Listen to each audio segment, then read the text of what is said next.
What's up, guys? Essential Gear back at it. Hope you all are doing well and having a safe Memorial Day weekend. I know I'm sure getting my fair share of sun today. So I'm going to be talking about firearm storage, and by that I mean the logistical side of things, not how to clean, grease, and lube your guns. There's plenty of content out there on that already. This is going to be more of an overview on strategic location and decentralization. Maybe I can spark some ideas that can be implemented where you live, or just get the gears turning, so to speak. So there will be a philosophy of use type component to the conversation here, and then I'll be doing a long-term review on some safes I've been using from a company called SecureIt. And long-term for this video is just going to be dating back to 2019-ish.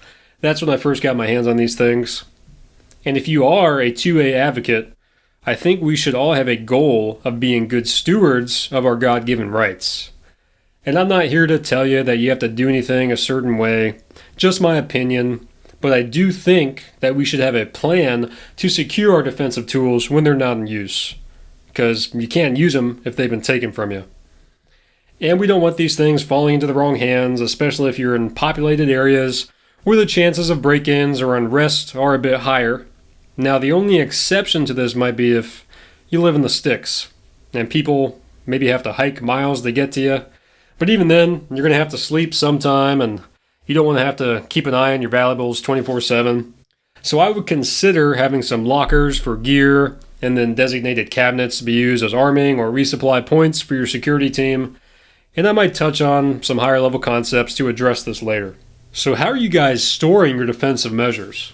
Are they strategically placed? And by that I mean, do they have a low chance of being found during a home invasion and a high chance of being accessed during the same scenario? These are odds I want you to achieve after watching this video. So instead of having all your guns in one place or not locked up at all, maybe we can develop plans to help mitigate some risk and decentralize your collection. Now, although I've been doing this for a number of years, the concept of decentralization was made popular by a company called SecureIt. They began working in the gun safe industry in around 2002, but also have some contracts with the military doing kind of more commercial or military grade outfitting for armories. So what's our plan here? Now, when you look at the average home invasion, these guys are going to be in and out in 6 minutes or less, maybe 8 to 10, depending on the crew. They're going to bring some hand tools with them, maybe even a saw with a metal cutting blade. It's going to have no problem getting through your standard safe in about 5 minutes or less.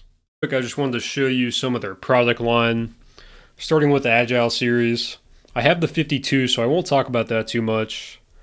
But the 40, this is their smaller version in the series. And the reason I want to talk about this, so if you plan on getting this one by itself, just know that this keypad is all the way down by the floor. So if you're a taller dude, you're going to have a hard time, or you're going to have to bend farther than you want to access whatever's inside. And really that's because they're meant to go in pairs. So you pair this with the 52, with the 40 stacked on top, and you can configure these however you want. So why would you want to do that? Maybe you're working with a group or a mag, or you want people to have different access codes for inventory purposes or whatever, or maybe just have all the same code, and you can use this as a quick access point or arm up point, maybe some resupply type things, and you have these spread out. So I like that.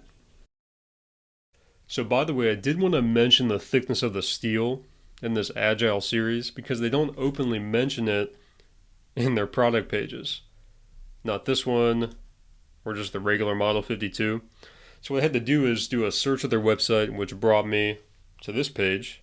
And then down here, it's asking what is the difference other than size between the 52 and the answer. So they're saying the Agile is a 16 gauge steel, shipped flat, and the answer is a 12 gauge. So I think that's important to know, and maybe that's a safe company thing. I know they are a little bit squirrely about some details, but you need to know what you're getting when you buy this safe. So it is a lighter gauge, 16 gauge, and really it's utilized for decentralization, having some quick security loadouts, not meant for your entire collection. I wouldn't be comfortable doing that. So just something to think about there. And we might as well take a look at this learning center. They have some articles, and this is the CEO, by the way, Tom. And he's pretty accessible when it comes to CEOs. Check out their YouTube page. He does these like little lunches with Tom from time to time where he answers questions and talks about their products or their future products. So I do think that's pretty cool. So let's take a look at the gun and ammo cabinets real quick. And I think this is the direction I'll be moving towards when I do end up moving, so I can have my ammo kind of in dedicated cabinets and spread out outside of defensive loads, I should say. And then another cabinet just for gear. And looking at this one, it has this little bar that you can hang your plate carriers on. So this would kind of be a cool loadout type cabinet if you can figure it that way. And these are locked by steel bars. And then the only thing about these is they don't have a lock that comes with it. And I believe that's because they're more of a government contract item, and then the government's going to use their own provided GSA approved locks and all that stuff. Then the ammo cabinet, let's see if it gives you type of steel. So it's 250 pounds. So spot welded 16 gauge steel. I thought it would be thicker than that. Maybe I'll try to get my hands on one and see how I like it.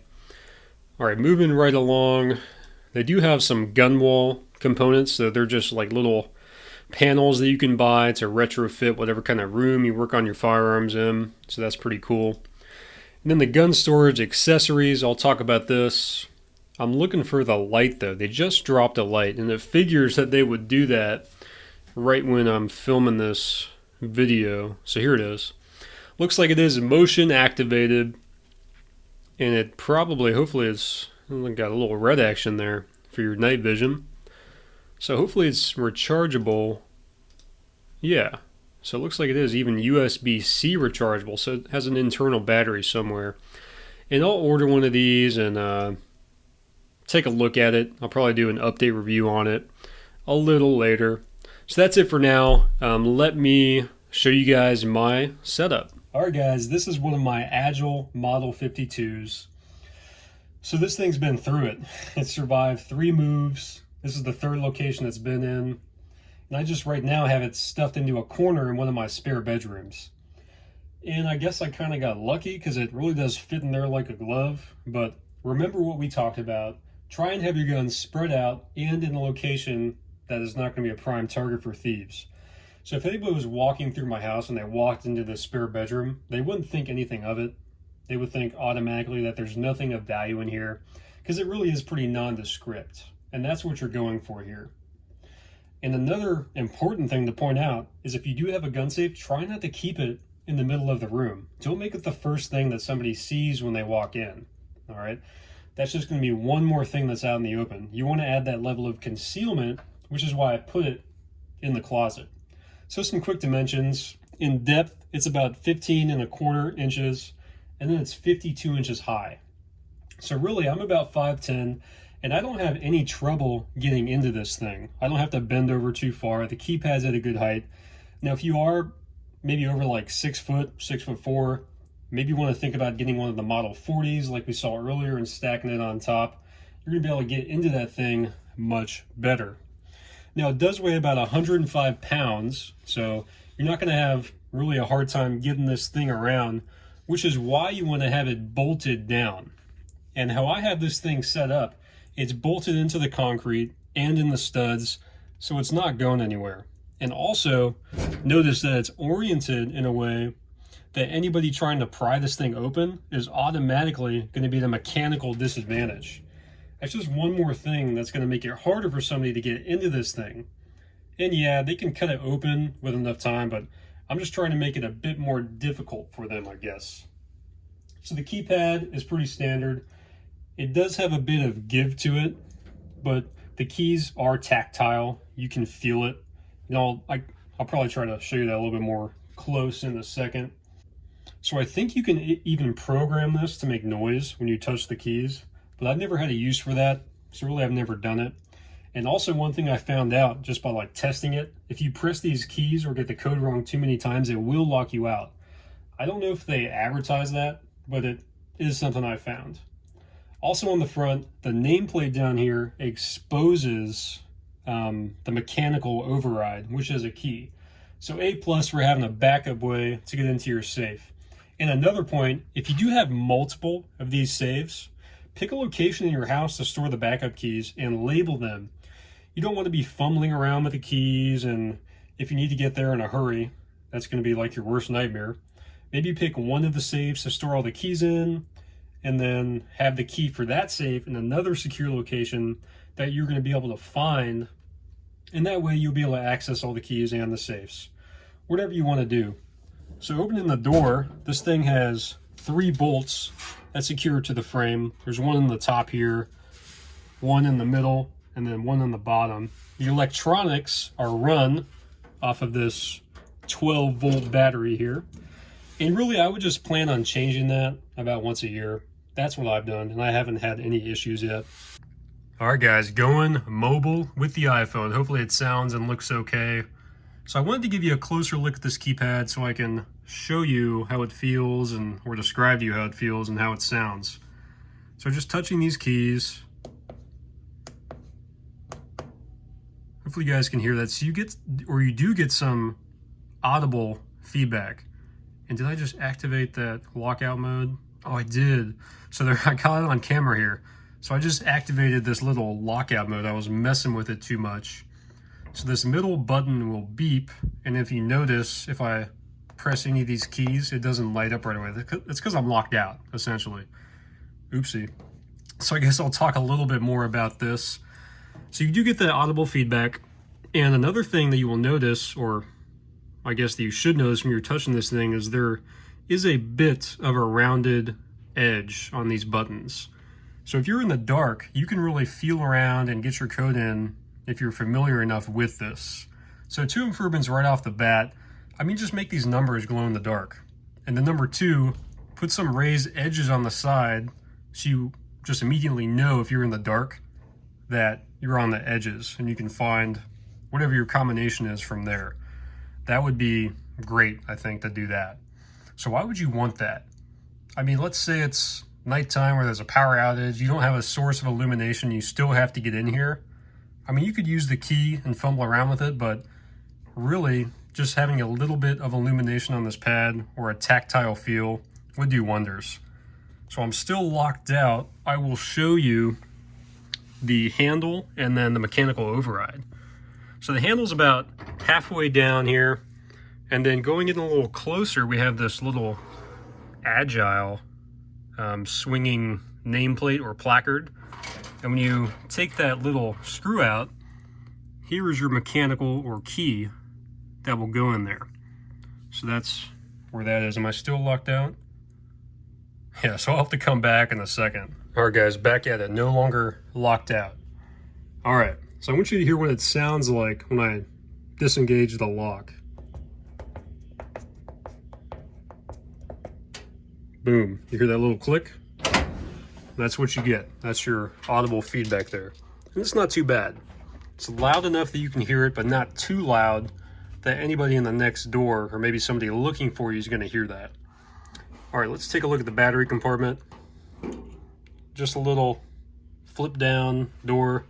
And I like that it doesn't, that's as far as it goes. So when you open this thing, the battery's not going to come out. Just a little design thing there. Then you have your SecureIt US patent number.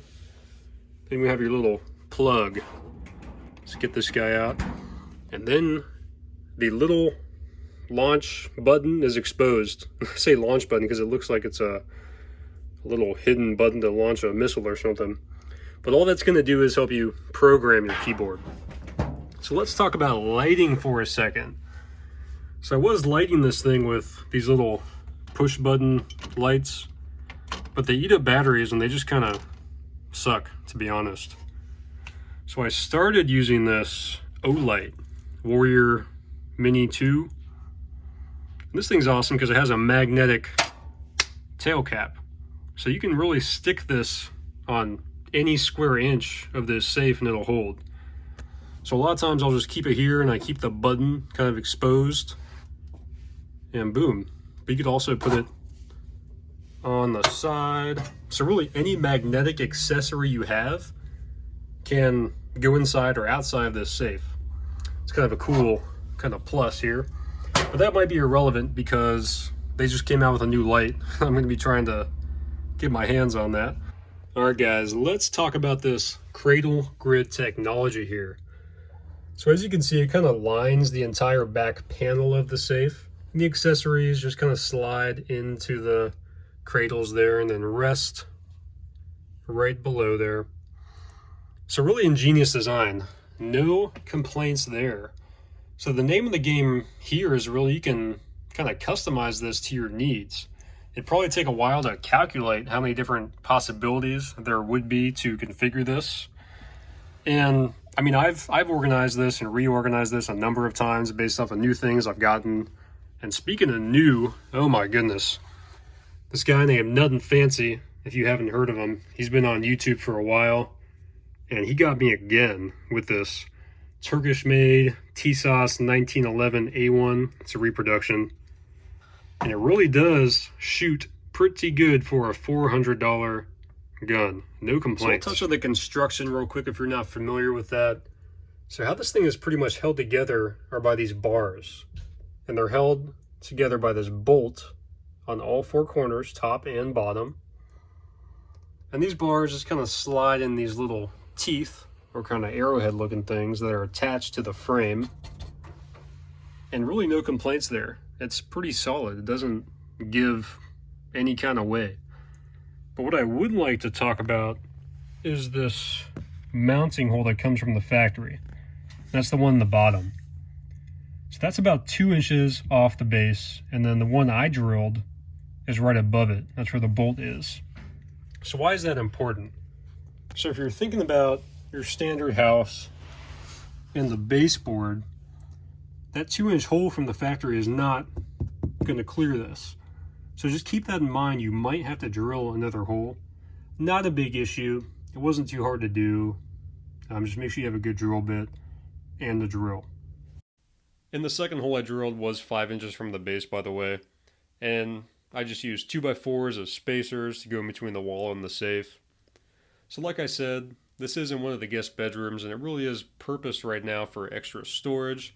I do have a small defensive loadout in there, just like all of them, just in case. And maybe you don't have a spare bedroom or it's being used, stick this thing someplace where it's going to be concealed. And if I didn't mention this earlier, the backside of the door has this thin little wedge that fits around the frame. Just kind of prevents the door from being pried open. Just one little extra thing there.